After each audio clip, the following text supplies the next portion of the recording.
afternoon, good evening, wherever you are in the world. Adam Noble-Forsey and myself, Ingram Jones. We have in the room tonight with us Dave Allen. Dave, you there? Yes, I'm good, Ingram, thank you. Good to have you in the room again. Lee Keevan. Yes, I'm here, mate. Fantastic. Chris Golding. Good evening, gents. Great to be back on the show. Fantastic. And Eddie Chambers. Yes, it's me. I'm here. Fantastic. Great. So, Adam, what's the news? Yes, mate. Right, well, I suppose the biggest news today was the heavy-duty press conference at the O2 for this weekend's fight against Gary Cornish and Anthony Joshua. I was there today. It was a weird atmosphere, man. It just felt odd, the whole thing. Cornish and Gilmore were really pissed off and saying Sky Sports were not helping them out enough. And then I spoke to Eddie Hearn. He said it's not my job to promote their fighter. Then I spoke to Dillian Whyte. He said Gary Cornish is a coward. Everyone doesn't really like each other. Joshua was quite quiet during the whole thing. Has anyone actually seen the press conference? I know it's out there. Has anyone I've seen it. Yeah. Any thoughts? Yeah, I watched it on iFilm. I watched some of it on iFilm anyway. It did seem a bit heated, but Joshua was very quiet. Dillian had plenty to say, I must admit. I didn't see what Cornish had to say or anybody, but I did see what Dillian Whyte had to say, and he was in a bit of an aggressive mood. Well, I was there, Lee, and it was a bit weird. So, like, press conference ends. Everyone's like the younger fighters are sort of just. I know a few of them anyway, so they're sort of a bit more. Don't have as much to do, so they're talking to you. Dillian Whyte was walking around doing interviews with everyone, giving people his time. Joshua, I didn't get a chance to speak to Joshua, which whatever. But it was all a bit strange. Eddie Hearn was saying, everyone's saying Cornish is going to get knocked out in a round. And afterwards, Cornish and Gilmore were moaning about getting something to eat. Like, it's not like they've got to make some weight or something. They've just been moaning about not having enough publicity and not having enough exposure on Gary Cornish. And then as soon as people are trying to do interviews with them, then they're off. They're out of there. Gilmore seemed like completely pissed off, to be honest. Like, all around the whole Matchroom crew / Sky Sports crew were all trying to chill him out, but he didn't really seem to be having any of it. It's not looking good for Cornish, to be honest. I feel sorry for it looks like. Chris? Yeah. I do feel sorry for Cornish. He appears to be an afterthought, and that's a horrible position to be in. But the other thing I was going to say about the press conference is the air of malice. I think Dillian's got a very valid point where he said that the way Joshua has sort of got this smooth, polished corporate image, which I know we've discussed it before on England's show to death, but he is. I think Joshua's he just wants to rip. He wants to rip White's head off, and he did well to sort of. I mean, what did he say? What was the expression he said? You're fighting on my undercard, son, or something like that. Yeah, you're my undercard. Yeah, he said you're on my undercard. So he did bite back a little bit. But I think with Joshua, he's all business. The thing that motivates him, I think, is the financial rewards at present. I think he'll go in there. He stops Cornish inside the 3, but and then it will be on to this. Then the hype train, the Sky, the whole hype train will begin, and this will be the most entertaining build-up to a British title fight in quite a while, in my humble opinion. I think this whole build-up between Whyte and Joshua reminds me so much of Lewis and Gary Mason in terms of the animosity between the two guys. More so than Bruno and Lewis. I think there was real animosity between Mason and Lewis. Dave, do you remember that? I don't remember that because I'm not sure that I was born when that happened. I definitely weren't born when that happened. Young boy. But the press conference today, I thought was hilarious. The last couple of minutes were really funny. When Dillian called him a scumbag, I nearly fell off my chair. It were really funny. And, I wish Gary the best, but in a way, I kind of want Anthony and Dillian both to win because I think the build-up for that fight is going to be something else. Yeah. It's going to be something special, definitely, absolutely. Eddie, do you have any thoughts on this?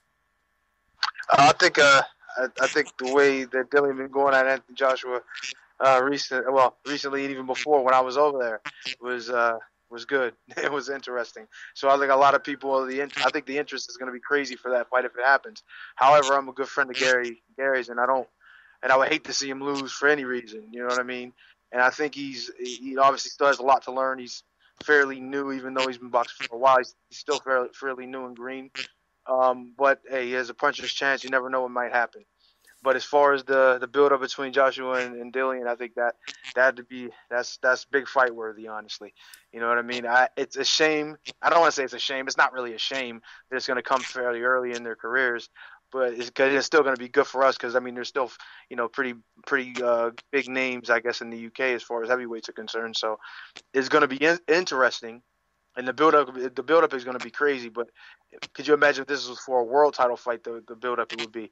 Not even just in England and in the UK, it would just be all over the world. There'd be a whole lot of interest in it because there's real blood, there's real history there, Absolutely. Can you give us some intel on Brian Minto? Brian Minto? Yes. That's funny. I fought Brian in the amateurs. Right. And honestly, I haven't had an opportunity to really work with him recently as far as sparring or anything like that. But I do know him.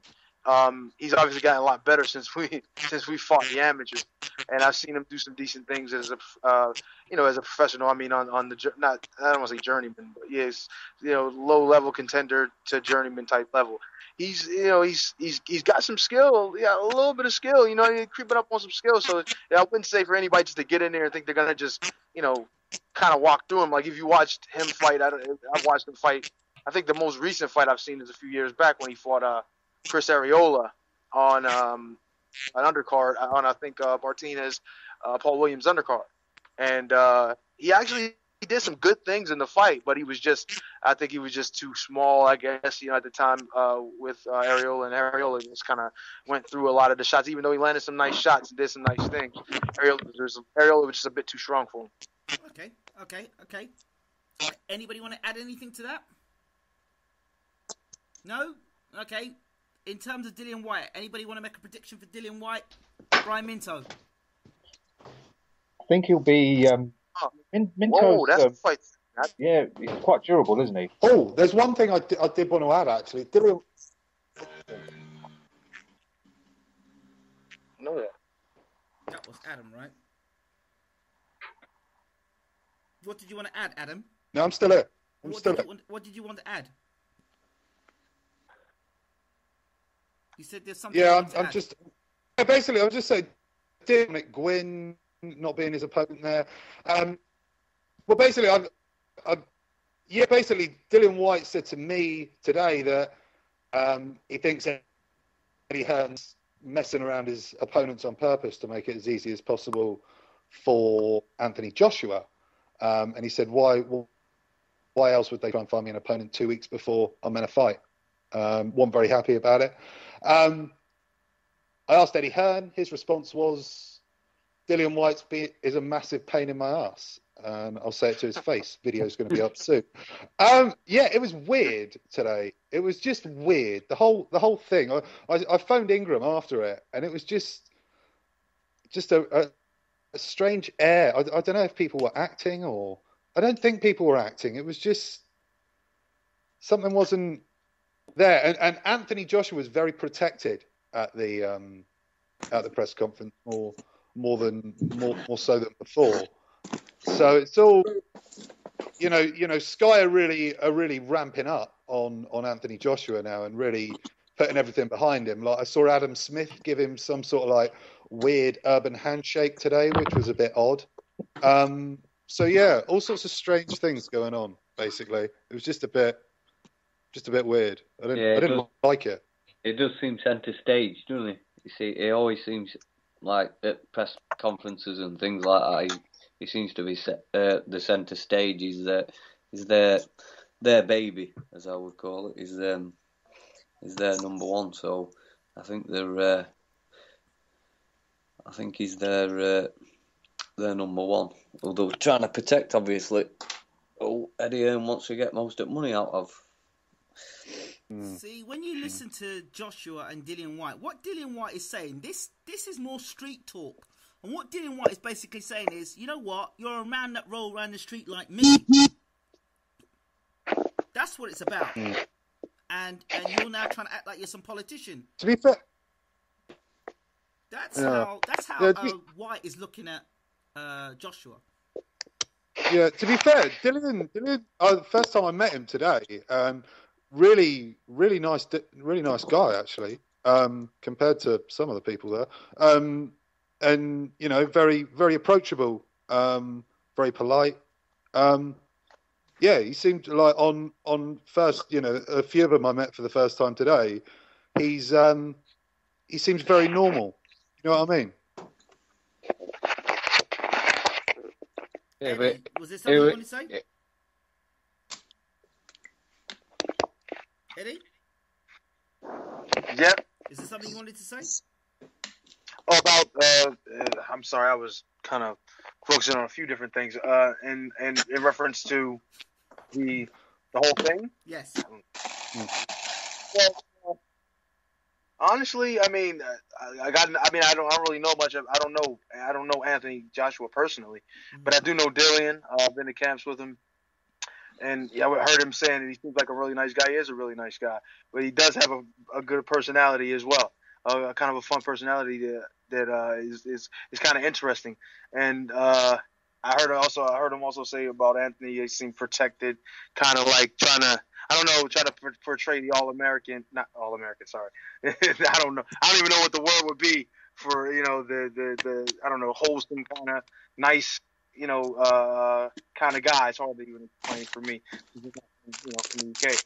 But I think it's still, you know, it's a good contrast in personalities and also in styles. I think the fight would be awesome, you know what I mean, between them two. You know, being two up and coming guys.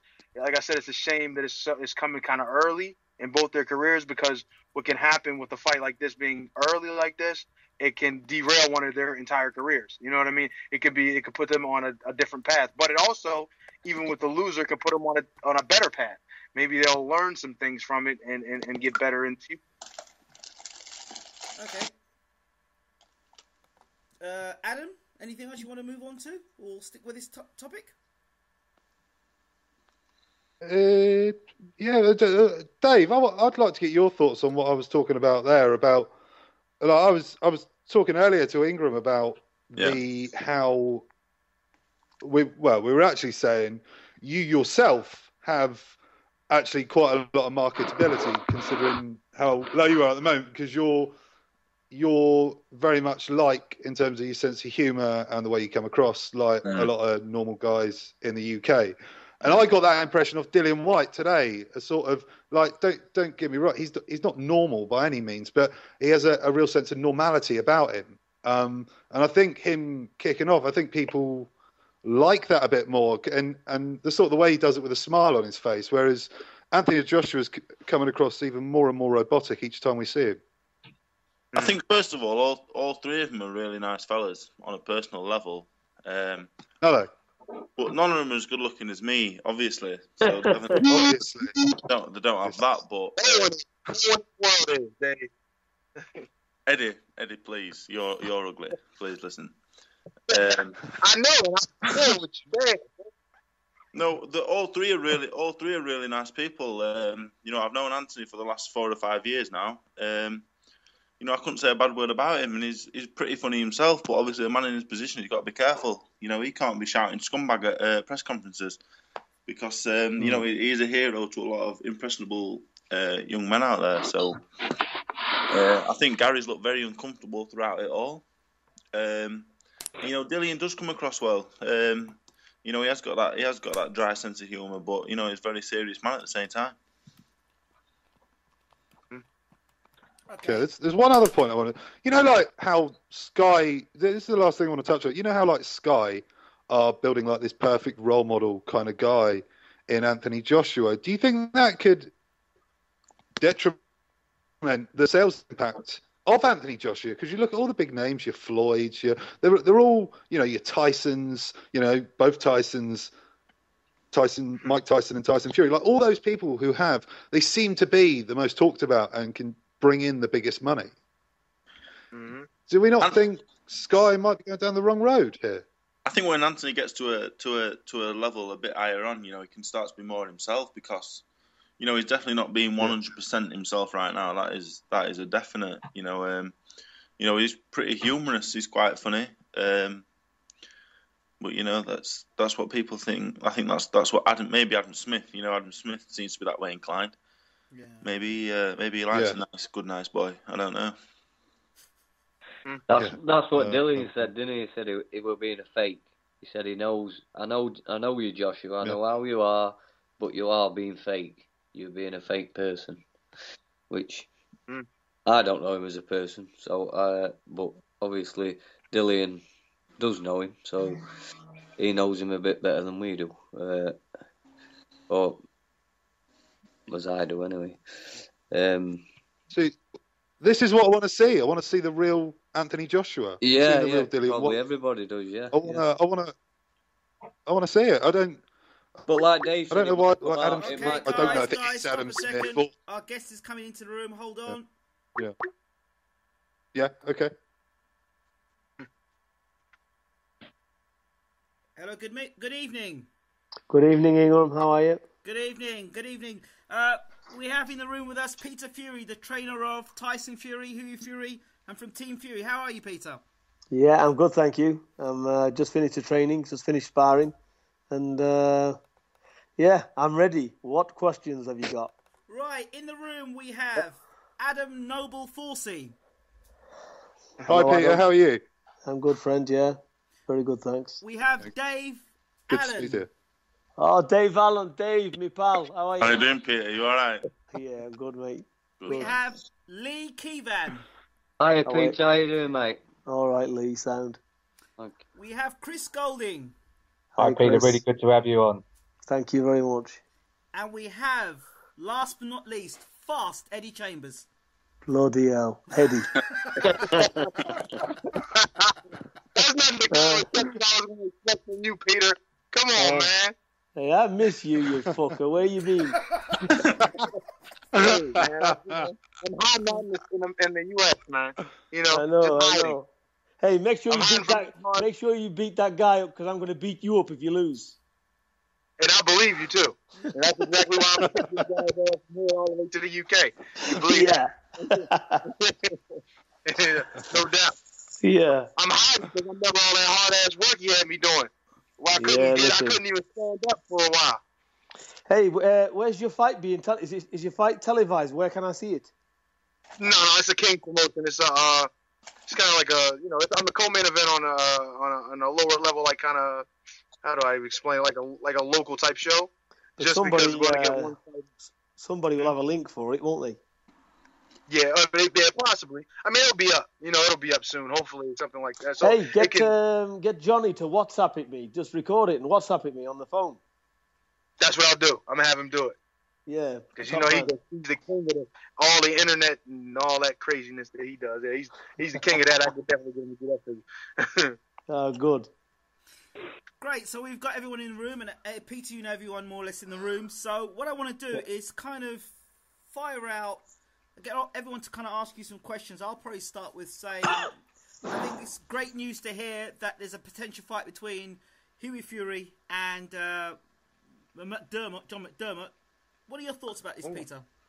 I think it's a good fight for Hughie. I'd be very happy if the fight comes off, although I did hear that McDermott retired. He's not fought in 2.5 years. So if McDermott takes it, if John takes the fight, we're very happy to take the fight. There's not a problem. So Hughie fights in October on Tyson's undercard. We can put that on Channel 5 in November. not a problem. If he can even have it right now in October. He can have it on the Klitschko undercard, and we'll find somebody else for November. So either way, October, November, we're up. He'll take John, not a problem. If John is still boxing. Okay, Eddie, do you have any questions? I just want to know how camp is going. I mean, I can imagine, but I just really want to know, since I'm not there this time, kind of get a view of what's going on in camp. Well, not everything. I'm not going to give away stuff, but Well, basically, Eddie, Tyson started sparring on Monday, just gone.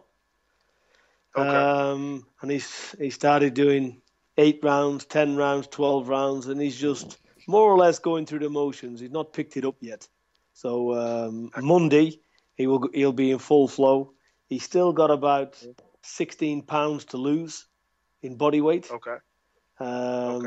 But he's already fit because he trained for 6 weeks in France where we was. He got the weight off there. He got a good bit of weight off. You see, don't get me wrong, Tyson is coming heavy again. He out of camp he put 4 stone on, which is what? He's put like 60 pounds of excess body fat on. So really? So when he come to France, I got 44 pounds off him in 5 weeks. So see, that's yeah. So then I said to him, look, I said, because your body's run down, go home, take a few weeks rest. I said, just do steady jogs, and then we'll pick the training up again. And that's what we've done. Yeah. So basically, he's still got around 16 pounds to lose, which is coming off him because now he's training 3 times a day. So it's all on track. I remember that. That wasn't that long ago. Yeah, I know. I don't think 100 years down the line I'll forget that. No, sir. Yeah, it's always start is always the hardest. Once you're into it, you're into it. Yeah, like I can remember when I was over there with you guys, and I finally kind of hit the stride like around March into April and May. Man, I felt like I was invincible for a while. I'm gonna lie. Even Dave couldn't do nothing with me at that time. It's like anything else, though. From how you came into camp, Eddie, and how you turned out, it was phenomenal. You're a different guy completely, and you're all set. So I'm over the moon for you. You're back boxing. Career's back where it should be, and I think you're going to make some big waves in the next 12 months. I hope you're right, my man, because I still got those same habits. I ain't forgetting none of the stuff that we did. You can believe that. I know that, and listen, I'm praying to God that you make it as well. Yeah, me too, man. I appreciate it. You will. Chris Golding. Yeah, thanks very much, Ingram. I saw Tyson was up at Leeds the other night, and he looks in fantastic shape already. I know he's got to lose another stone and just over a stone, but and that's the testament of the hard work that you put in. I said on the show a few weeks, I weren't sort of buggering about, but I did say to the chaps, I think under your tutelage, it's given Tyson an extra sort of 10%, and I really do fancy his chances in Germany. The only thing that sort of bothers me slightly, Peter, is do you reckon, in terms of gamesmanship and messing around, do you think they'll come up with any that play silly beggars over gloves? All the usual BS that goes on before a big fight. Do you foresee any mischief making on their part? I know that that they've always been sort of cordial towards you. They've been nothing but professional. But I just think in the build up to the fight, do you think there'll be any sort of gamesmanship going on? Well, I can only tell you as it is at the present, and they've been very professional. Everything's going okay, so there's been no problem whatsoever. Up to now, it's been a total pleasure working with them. There's been no problem at all. So, and like I said, as far as the gloves and this and that, I'm not interested. I'm not interested in a boxing glove. As long as Klitschko's got the same as Tyson, I don't care what they wear. So it's we've already been given the gloves, so Klitschko's got the same gloves as us. So look, it's a fight, and the best man's going to win no matter what gloves he's on. As long as he got the same, I don't care about things like that. I don't care about the ring entrance. I don't care about coming in first, last. That's all, like you just said, BS to me. So let's just get in there and get the fight. All the rest of it, the mind games. There is no mind games. I'm not interested in mind games. It wouldn't matter. It's water off a windshield to me. Oh, that's good to hear. That's good to hear. I'm really stoked for this one. I think we all are, and we're all wishing you the best for the 24th of October. Yeah, look, he'll be prepared the best he can ever be, and he'll either do it or he won't. He'll either be the champion of the world, he'll be too good for Klitschko, or he won't be. There's no ifs, buts, or maybes, and there'll be no excuses. It's Tyson on the night. He's got to live up to what he's saying, and we'll soon see if he can.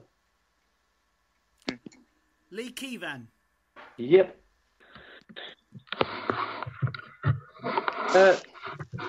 How long do you plan on going out there before Peter? Well, Wait, Hold on, Peter. That's Eddie again. yeah, man. looks I'm like here it sounds like somebody's having a fight in the bedroom.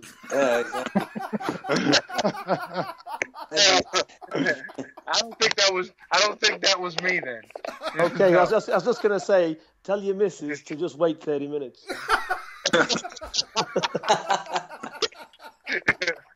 Sometimes that's not easy to do, right? Sorry, no. Yeah, exactly. Just keep kicking it with your foot. All right, sensible now. What's the question again? Lee. How long is it? How long are you thinking of going out there before the fight itself? And are you going to take your own nutritionist? And are you going to take? Might sound a bit mad question, but like David A, for example, took his own food out just in case and things like that. Are you going to be going to that extent where you're going to take your own food out just in case? And do you know what I mean? Are you... Nothing like that. All paranoia rubbish. Yeah. We're going to get out there a week before, because when we get out there, to talk to the press, all the training, all the sparring's done.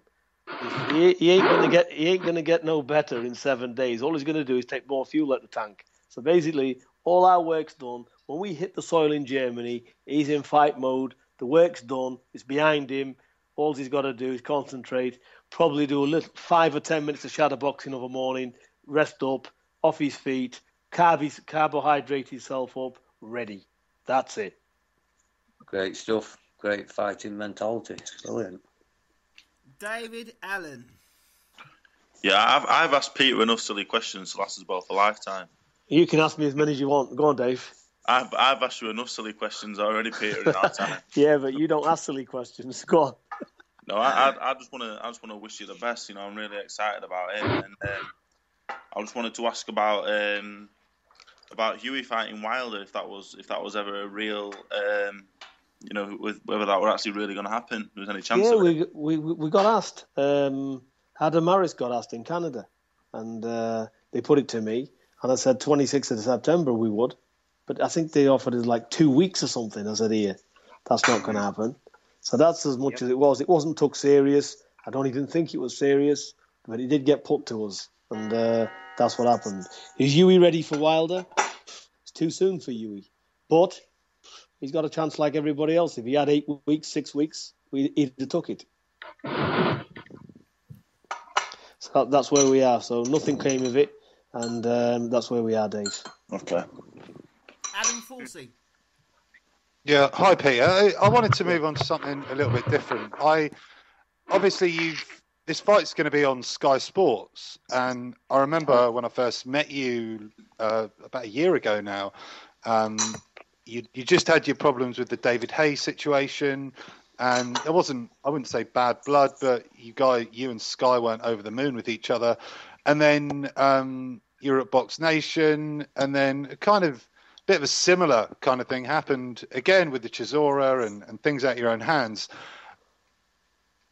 I spoke to Adam Harris today and said how important is Tyson Fury to be with Sky Sports, and his words were basically that, this is something we wanted to get done very quickly, and we knew they had a rough time of it, and they just wanted to see you kind of be on the platform you guys deserve. I didn't know if you could maybe go into that a little bit for us about. It's been a bit of a roller coaster definitely in terms of TV. I don't think Sky Sports gives a toss what we deserve. I think it's about business. Okay. It's about selling them pay-per-views. It's a big fight, and I think the highest bidder took it. And look, I've got nothing personal with a satellite in the sky. It's Sky Sports. Whoever wants to put the fight on, puts the fight on. Whoever wants to give the most money, whoever wants to do the best deal, puts it on. Box Nation had the chance. They didn't come in the running at all. They didn't even bid. So Box Nation couldn't not only make the fight, they never even put a bid in for the fight. So I'm not interested in what they've got to say, because they've had options tenfold and done nothing about it. And all contracts have run out with them anyway. So that's their history.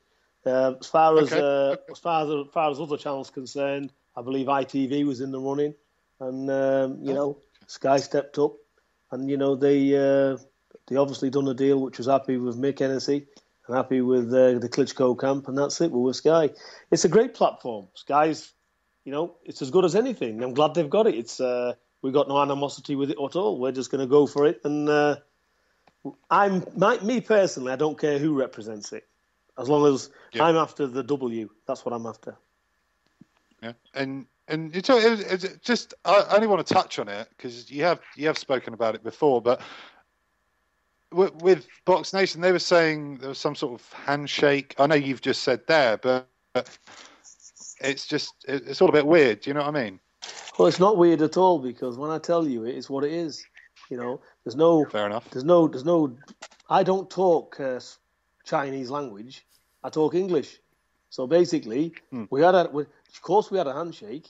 I said, put the money in the bank. That's have no contracts. That's not bother with lawyers. That's put the set figures we discussed per fight in the bank. I said, and put it in week before we turn up and we fight. Then we had an army of lawyers' letters coming through and contracts. When I read that contract, what come through for Tyson to sign, I said, oh, it's like this, is it? I then had to go and find one of the best lawyers in London to deal with it, because there was that many loopholes in it. And that lawyer, we got a £60,000 bill. That's how much there's a handshake. There is no handshake. We've got 300 emails banging backwards and forwards about contracts and payments. So the contract has run out. They wanted the contract. There is no handshake whatsoever. So that's where we are. And they can take this conversation and do what they want with it. I'm happy to sit down with them and have a public debate on it. We are right, not wrong. So that's it. Okay. Cheers, Peter. Thanks for clearing that up. Peter, I want to go back and the conversation that's had between yourself and Tyson when Tyson comes to camp overweight. What is the conversation that's had between you two? Because Tyson comes into camp 60 pounds overweight. I mean... Well, the conversation is this, yeah? You are a silly bastard. Yeah? You go home, you're told what to do, right? But Tyson... He's got his own life to live. He goes home. He's got a missus. He's got children. And he likes to enjoy himself. So that's up to Tyson how he lives outside. I can't control it. If I had my way, he'd be no more than 7-8 pounds overweight at any given time, because he comes into camp. He's got to murder himself to get the weight down. It's not good. It won't last forever. He knows this, Tyson, and he's trying to rectify it, and I believe he will. So. But listen, he knows it's stupid. We all know it's stupid, but that's what's happened, and we just got to deal with what we got. But it isn't going to affect him in this fight, because his weight's already off. He's been losing the weight now for 4 months, so it's coming off steady. But it's all unnecessary, because we shouldn't have to lose that in the beginning. There's plenty of gyms around to keep in shape. Keep off the shit. His wife should also be helping him and saying, "Come on, Tyson, this is our living. Cut that out, even have an argument or whatever." But I don't know what goes on. When they leave home, they're married. I can't watch over them 24/7, so I can't say what they put in their mouth. I'm only in control when he's in camp and he is with me 24/7. Then it's my responsibility. If I could ask something about that, Peter. Obviously, Dave and Eddie, and you're quite well known for kind of beasting your fighters in terms of fitness. Is that something you've always sort of had about you, sort of fitness training? It seems to be, a lot of people talk about it. We've been talking about it tonight as well. Well, look, it's not so much as that. If the fighter's ultimately fit, and Eddie knows what I'm going to say now, when Eddie come back into camp, it was nowhere near as bad for Eddie as what it was at the start.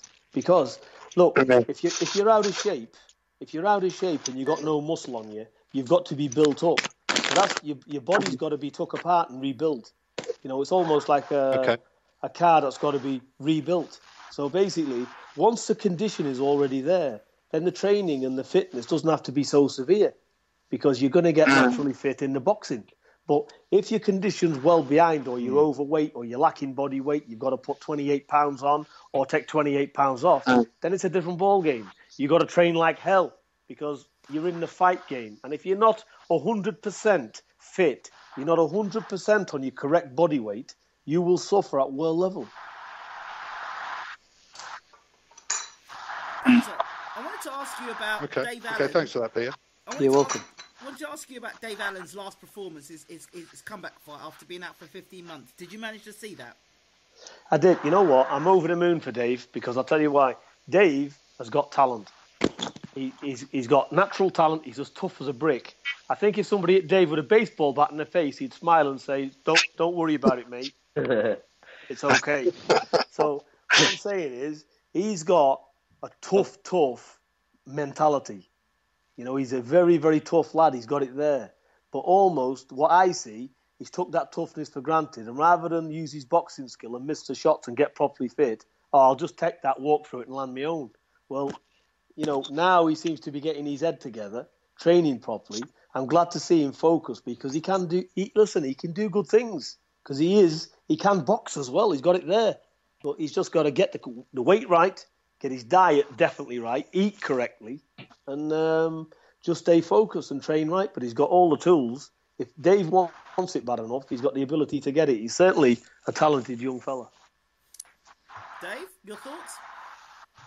Yeah, thanks for that, Peter. It's just everyone knows what my issue is anyway. I love food and I don't love training. So yeah, well, I think hey, you and Tyson should be brothers. Yeah, that is fun. Peter, big fight coming up. Well, if you want to call it a big fight between Joshua and Cornish. What are your thoughts on that fight, first and foremost? Cornish, I don't know much about Gary Cornish. He come down and sparred, real nice kid, got boxing ability, but he's totally untested material. I don't know if Cornish is any good or not. Right. I don't know what to say, because he hasn't really stepped up or really fought anyone. So basically, I just don't know. He's a big kid, he's got art, and I just don't know with him. He's unknown quantity, But look, he hasn't got. He's some good. I've seen him. He come and sparred. He sparred okay. He moved around okay. He's got ability. So, but just how good he is, what's he like when he gets hit? What's he like when it's for real? I just don't know. I've never seen much of Gary Cornish. What I do know is, though, he's got a good camp. He's got good trainers, good people around him.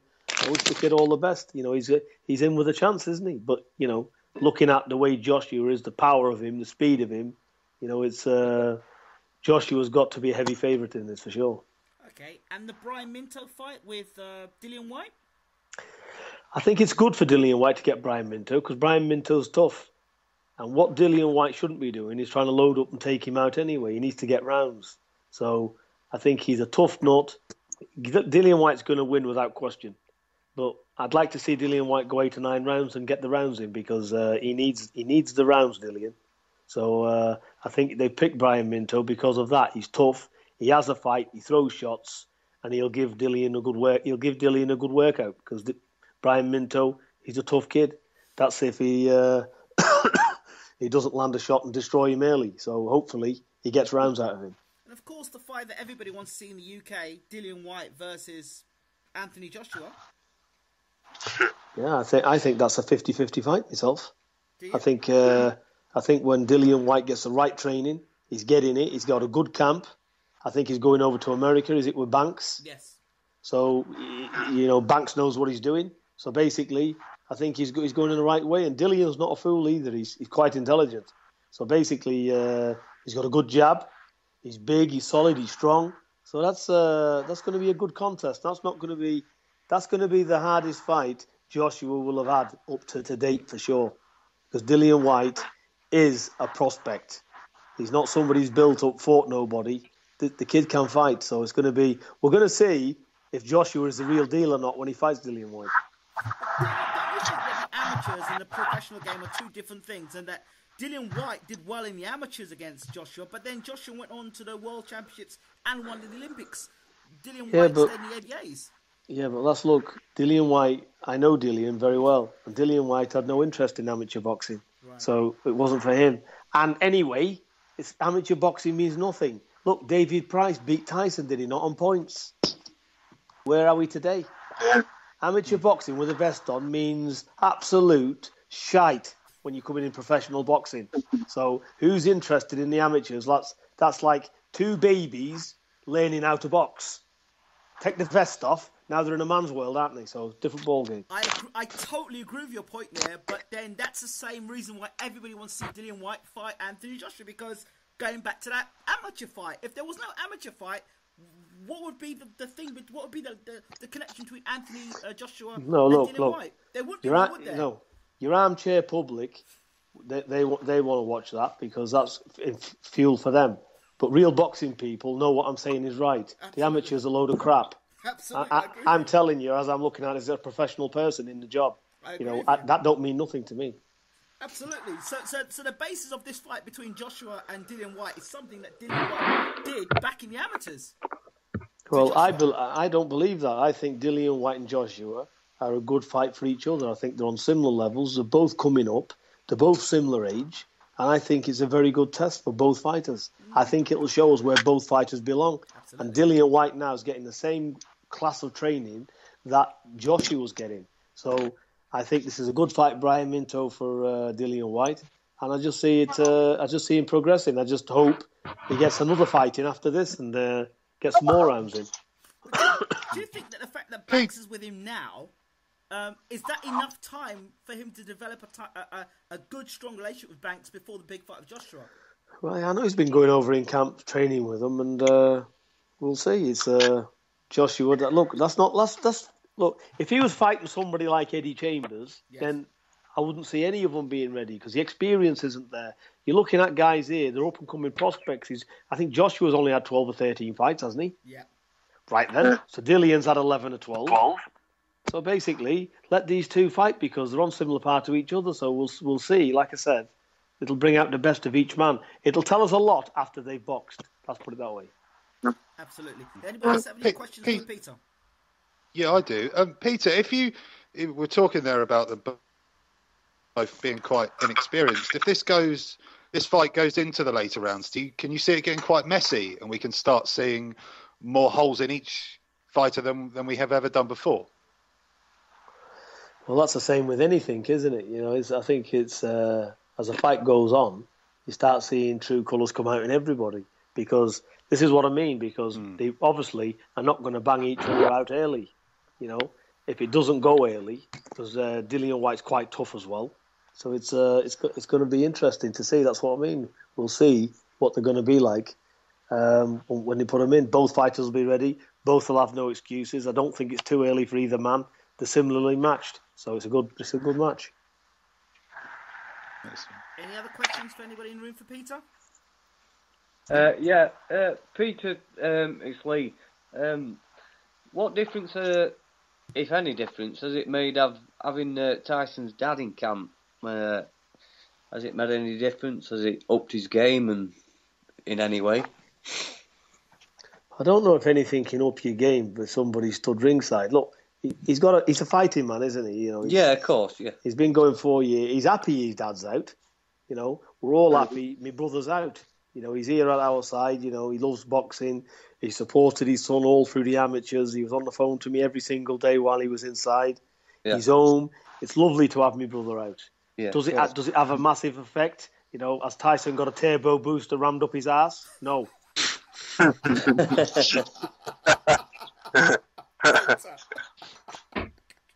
fool me. Excuse the French. That's all right. That's why we love you.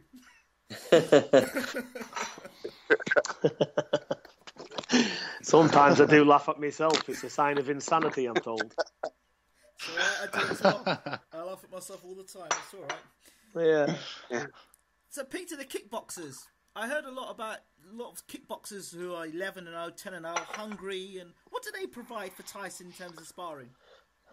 Well, they're tough. You know, they come in, they'll take the jab, they'll take the right hand and walk through it and try and land bombs. You know, the big lads, 6'6", 6'8", and you know the boxing skill is not enough to just keep them off. So it gives Tyson a lot of body strength. He's got to wrestle with them, you know, in clinches and stuff like that. So that type of thing. You're not going to get skill out of kickboxers. You know, we know they stand square. You can hit them pretty easy. They're not skill set, but what they lack in skill set, they make up with raw power and determination and willpower. Because the fighting men, you know, they can be chinned and they just keep coming. So we like that in them. So they'll give anybody a very good spar because you're in there with basically very, very strong, bull-like fighting men that keep coming, trying to take your head off. So you've got to be switched on. And then we mix them up with, in this camp, what we got, I've got more young talent, which is like 8-0, 15-0, whatever, 16, 17-0. Because they're hungry, they want to impress, rather than getting some skilled fella who wants to just tap his way around the ring and get paid. That's not what I'm interested in. So we've got some good, hard, young, fresh blood in the camp to push Tyson to his maximum limits. So I think we've got this camp, I've got 10 guys over. They're all 6'6" plus. So they're just waiting there. And you can see, you know, this fucker's going to get tired in a minute and it's my turn and I'm going to deck Tyson Fury. You know, this is what's going through their mind. Wow. So basically, it's all good. It's all good sparring. So Tyson's got to be switched on every second. How much do you think Periscope has allowed people into your lives to see the training and obviously being that much closer to fans? Well, some people look at Periscope and say, look at these bunch of dicks on here. And, you know, some people look at it and think, you know, these are really good guys. And, you know, for me personally, Periscope is what it is.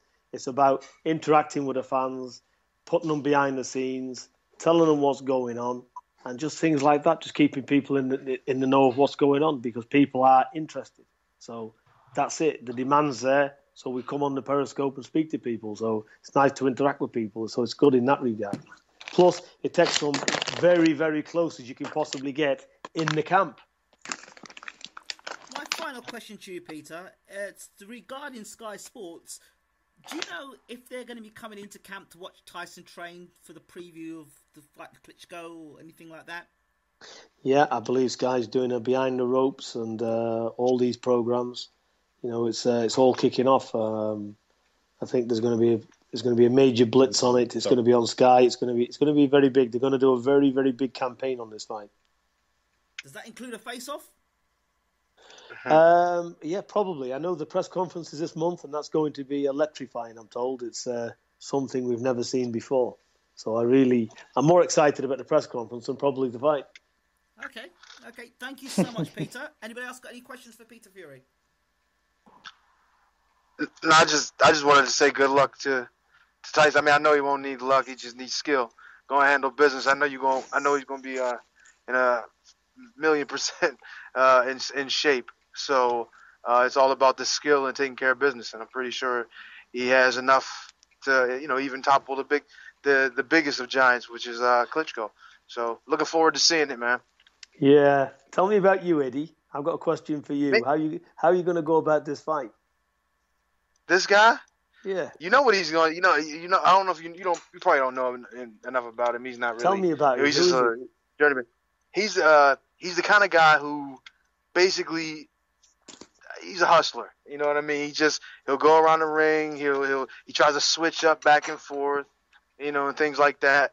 He's not really out there to win. You know what I mean? Really, he's just out there to make the show nice. He take a few shots to the head, but if the thing is, if he gets hit in the body, they say he goes down. So the way I'm gonna do it, I'm just gonna cut the ring off on him.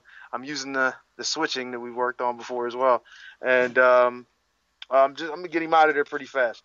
Aggressive, make every punch mean something. Not stupid aggressive, but calculated aggression, and exactly. take care of business. Yeah, look, there's no rush as well. Just get, if whatever rounds it takes, when it comes, it comes. Just get in there and enjoy it.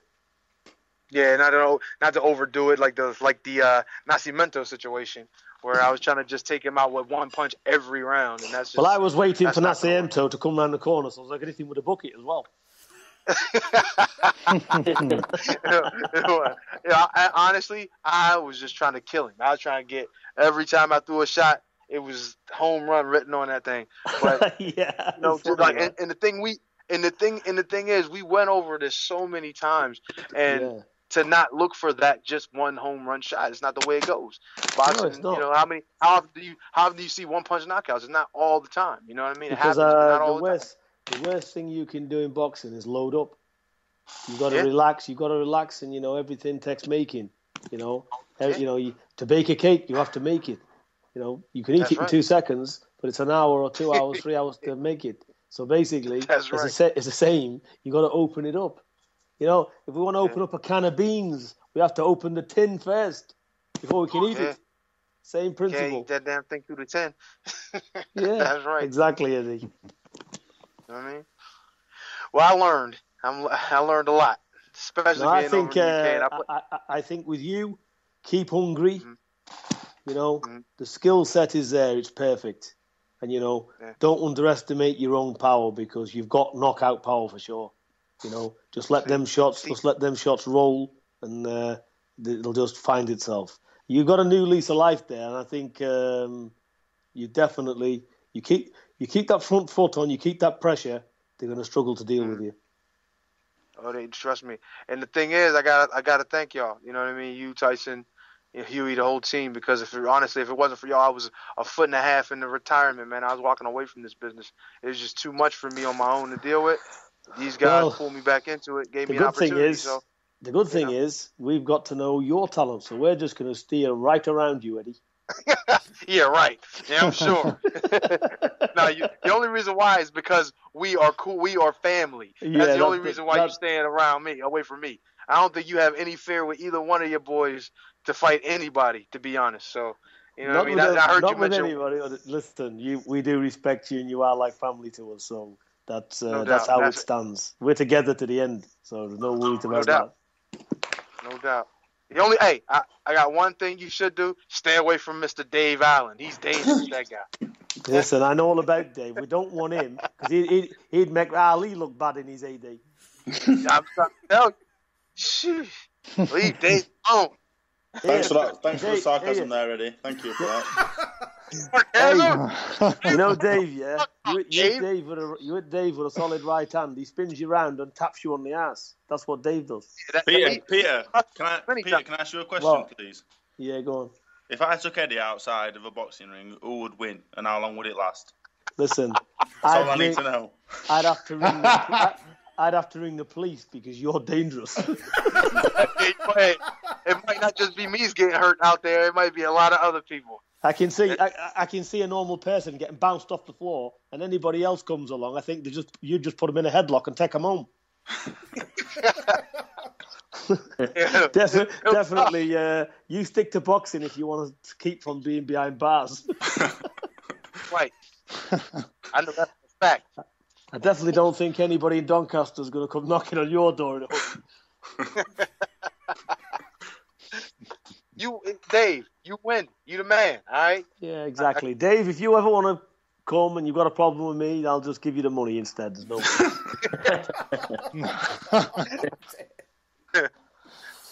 Don't let Peter kid you. He's dangerous too. This dude ain't no joke. Peter's the only one that can control me and Eddie and our childishness. I'm saying. Oh, you know what boxing is? It's hard at the time, but I'll tell you what the boxing is, why I've got a passion for it, because a fighter is a special kind of person.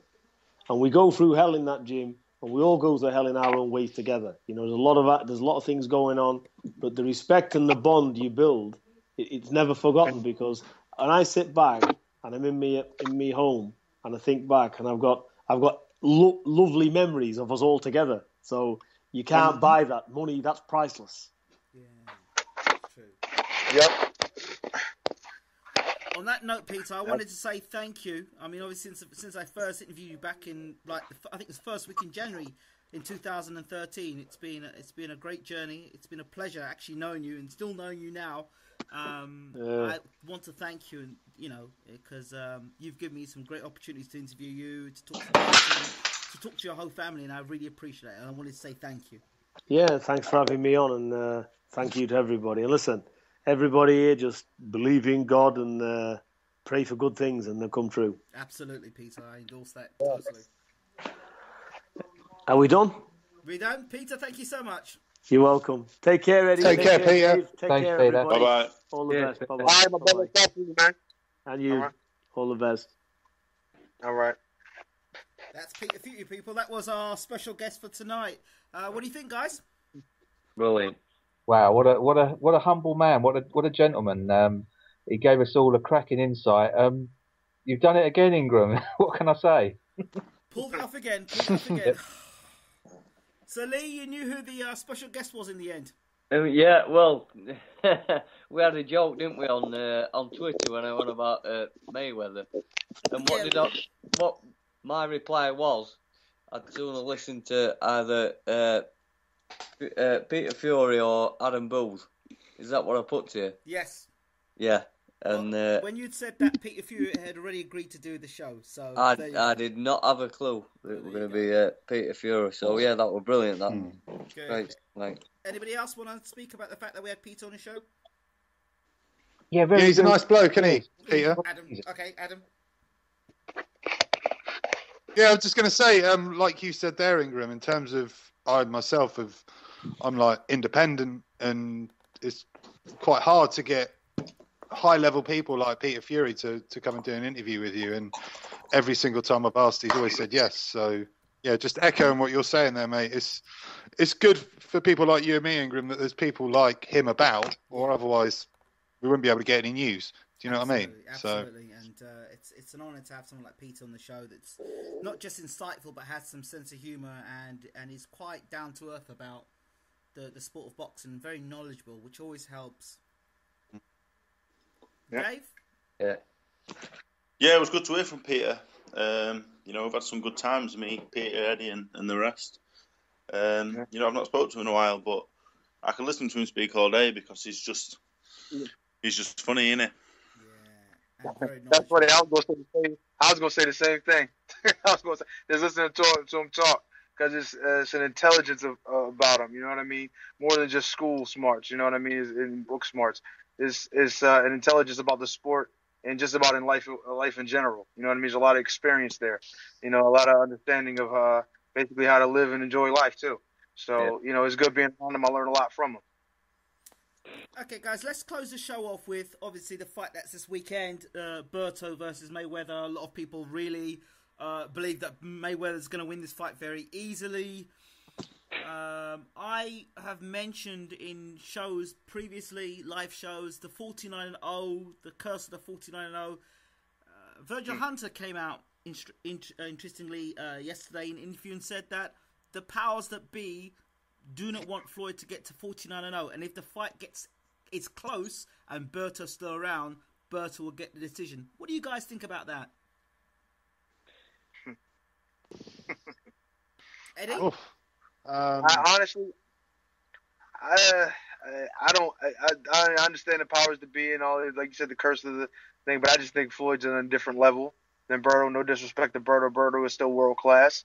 But this is a different style fighters, you know what I mean, as far as somewhat different than he's been facing. He's mostly faced, guys that, don't get me wrong, Berto does kind of come forward, but he has more speed, slightly a little more ability than some of the other guys that he's faced, but nowhere near in the realm of possibility where I believe that Floyd would have a chance at losing this fight. And I feel like he has a possibility of stopping Andre Berto. Now, like I said, Andre Berto is not a bad fighter. He's got talent and he got some explosive power and speed and a lot of that stuff. But I just don't see it being a problem for Floyd. Okay, Adam. Yeah, I just wanted to say I'm actually just really looking forward to seeing Mayweather fight again on Saturday. I know a lot of people, but in terms of what he does in the ring, I could watch it all day. Mayweather doing his thing. I don't know what everyone gets so annoyed about. It's he's one of the greatest boxers I've ever seen. I really hope he doesn't retire. Knowing him, he'll probably fight Berto twice, just to take the mick out of everyone. But yeah, one thing I did want to say, after talking to people today about the welterweight scene, I don't think boxing's ready for Mayweather to leave. I think it would be a bad thing if he left. And yeah, I'm a little bit, I don't know why people. I think Mayweather should start being celebrated more now because he's just that good. I don't think anyone can beat him, anyone at all. Chris Golding. Did anyone see very quickly with the interview with Eddie Hearn yesterday? I mean, obviously there's going to be a big void when Floyd does hang up his gloves.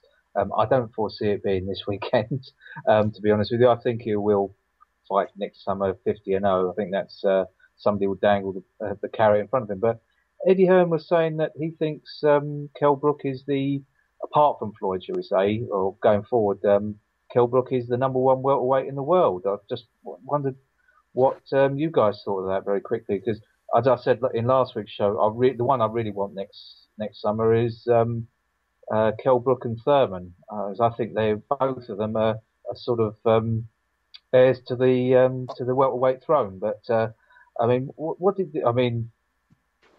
you guys think of that? Do you think Kell's the heir apparent, or do you think Thurman or any of the other chaps out there that we need to look out for at 147? Maybe Errol Spence Jr. coming into the fray now.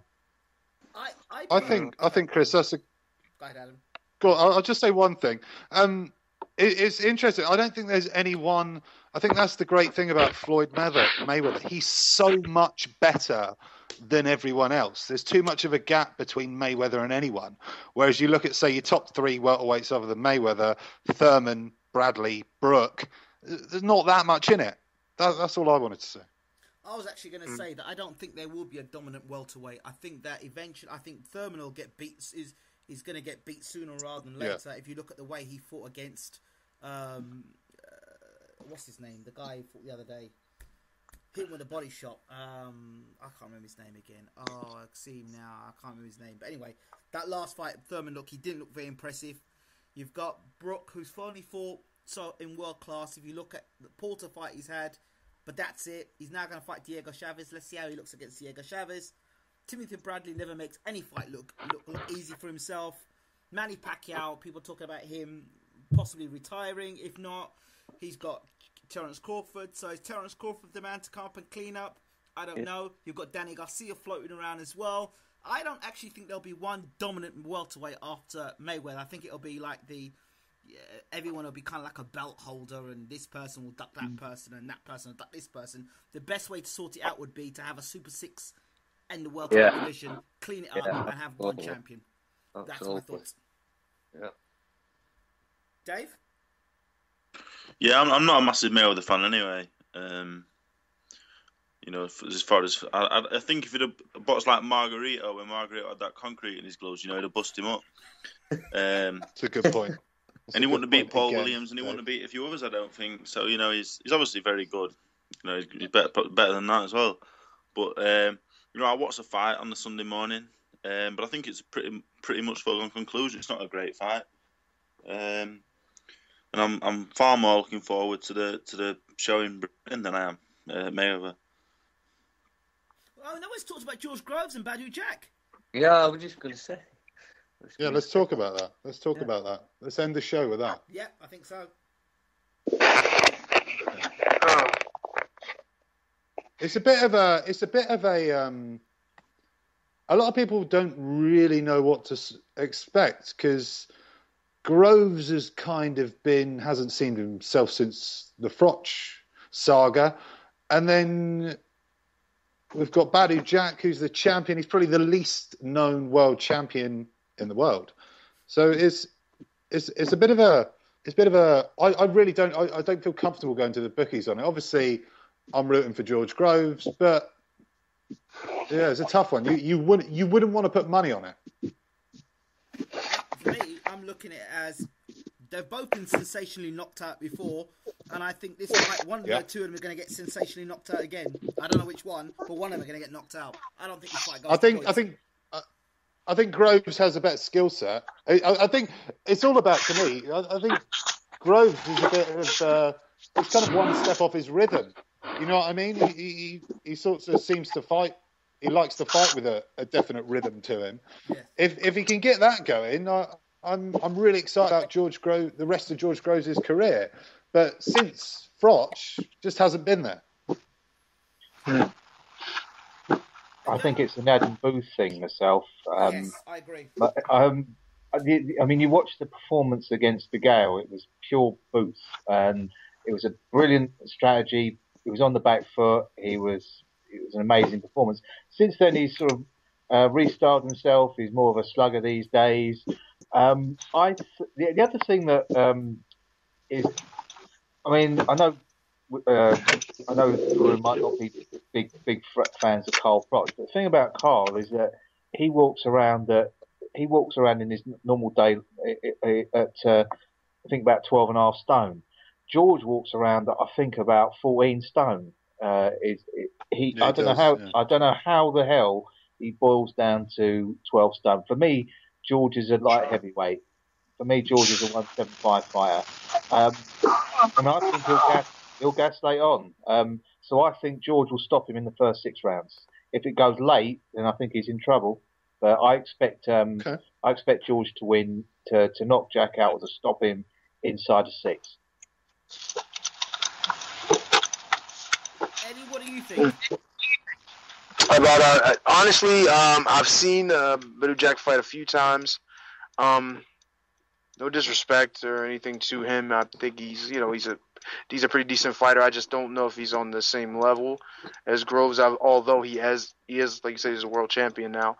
I think, but like we were also just talking about as well, he doesn't 100% seem the same as before. Like every time he's fought Froch, he's been stopped in ugly both times. So I don't know if there's an issue with confidence and worried about that. I mean, when you get hit like that and you get knocked out a few times, especially even by the same guy, it can be a little bit tough on you going forward. But I still believe he has enough in the tank at this point to win this next fight with Badou Jack. Dave Allen? Yeah, I think George Groves is going to knock Badou Jack out. And I seen earlier that Jamie Cox had apparently knocked Badou Jack out in sparring. So I would think I think George Groves will do a job, and then hopefully the Gale fight gets made. Let's hope he does the fight within the first 6, because that Las Vegas heat and the second half of the fight, and George Groves has had the reputation of tiring in the second half of fights. Let's hope he gets the fight done in the first 6. Lee, any thoughts? Yeah, I'm going for George Groves as well. Not just because he's British, but I do see him beating Badou Jack. I think he's not, obviously, as you say, he's not been as good as he were before he fought Groves, before he fought Froch. Sorry. But when people go on about Rebrassi, when he fought him, I know he's not world beater, but he is a tricky customer, as Callum Smith found out and everybody else. And then I think it Doug Lynn he fought after.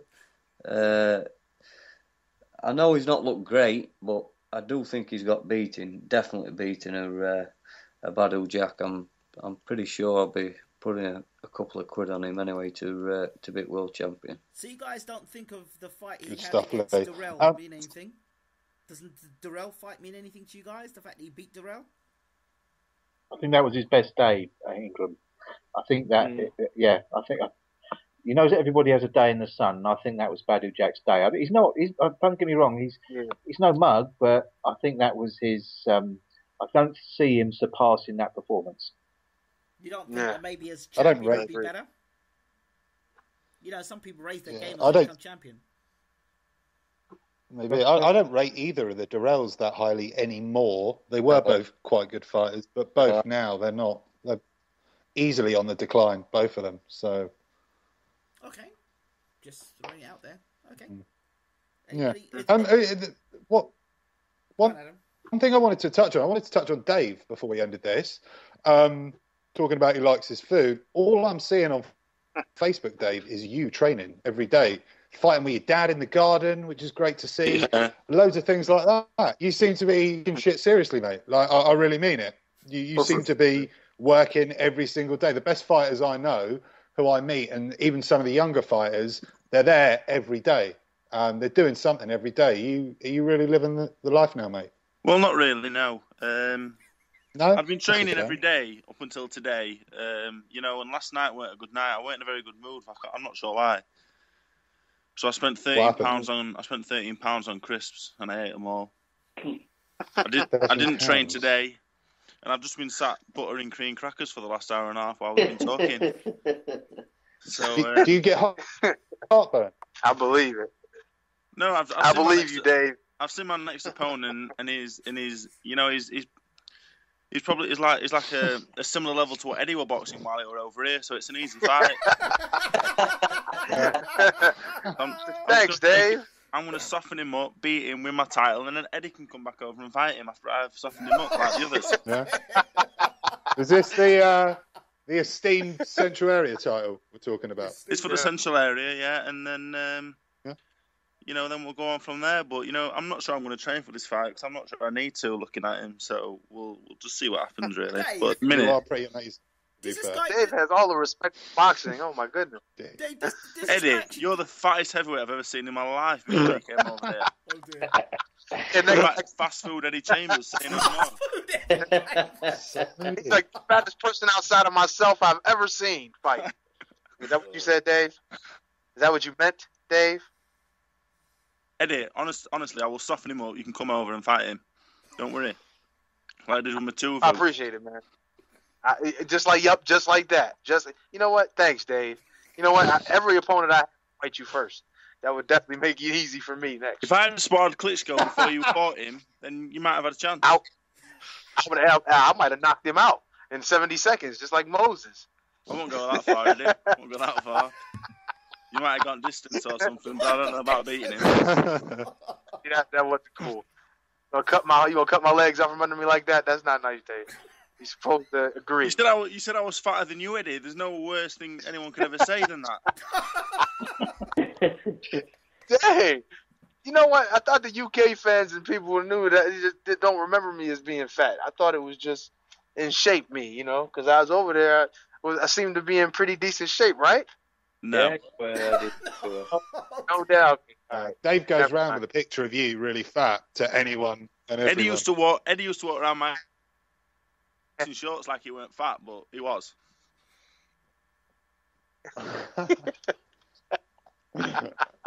See? Yeah. Dave, you have a great sense of humor. I'm You're only, very I'm, nice Eddie, to me. I'm only saying this because I miss you, and that this is my way of showing it. Well, you know what? I miss you guys too. I miss, well, Yeah, he's gone again, I think. No, mind. Probably for the best. Dave, does this opponent you're going to have is he depressing looking at him? Does he depress me? Yeah, I've looked at the video and he starts to depress me, actually. I mean, if he doesn't depress... I mean, you look at him, does he not... How do you motivate yourself looking at a guy like, no, you're going to fight him next? Well, what it is basically is, like everything about him. I'm really liking my chances. He can't box. He can punch and he's strong, but I'm not going to train for it. I'm going to come in really heavy, I'm going to come in really heavy. I'm not going to have a shave.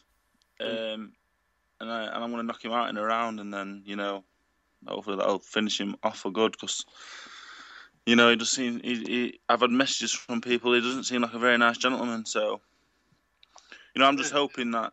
I'm hoping, A, it's going to be televised, B, the press conference was the other day and there was no mention of our fight. It's a 10-round heavyweight title fight, and there was no mention of it. They mentioned the rest of the undercard. So, to be honest, I'm not really sure what's happening. I've not really heard anything, so... Well, I heard some news. I should be talking to Adam next week. Well, that'll be great. That'll be a fun interview for you. That'll be nice. Yeah, so maybe I can... Have you got a message for Adam before I interview him? You can tell him hello if you want. Ask him how he is. A point on that, Ingram. Yes. A point on that. Can I, everybody listening to this, go and check out my channel, because there's going to be loads of quality interviews. Really good. So go and check them out and subscribe, because no one is. So there. But yeah, please come in. That's a bit random, wasn't it? Well, anyway, yeah. So next week, Just before I forget. Yeah. Okay. Great.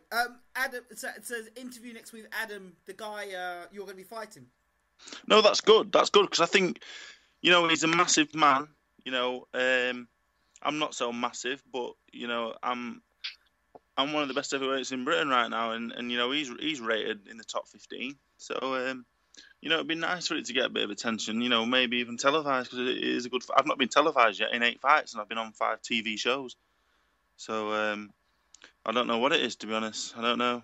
Maybe my face doesn't fit. Well, we'll just have to get people there to film you on the night. That's what. Get lots of phones to film you on the night. So we get. Last time I watched in Sheffield Arena, there were 3 people there. So there'll be plenty there this time, Dave. Don't worry about it, mate. It's just nice to be back boxing. So I'm going to start training in a couple of weeks and see what happens. Has anybody else got anything else to say before we end now? Just one thing, just very, very quickly. Carster's second favourite fighter last weekend, Jamie McDonald. What performance that was! Oh, thank you for saying that, Chris. Thank you. Yes. Yeah, that was a good performance. Yes, good performance, of course. Very good and he looked actually quite good at banter for the weight. He wasn't drained. He looked in tremendous condition. He totally done a number. I don't know what some of the American people were watching, but I thought he won that. He won that fight comfortably. But it was a great performance. And one thing I'll say to you, Dave, very quickly. Do you some really kind words there from Peter Fury?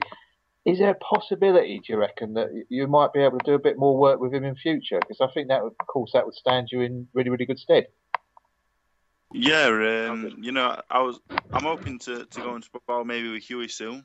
That'd be nice to get some sparring in. I'd always work with Peter. Me and Peter have got a great personal relationship. We got on really well, so that's always an option. Hopefully. I just thought about this, Dave. How does it affect you now, knowing that Huey Fury could be the next English champion?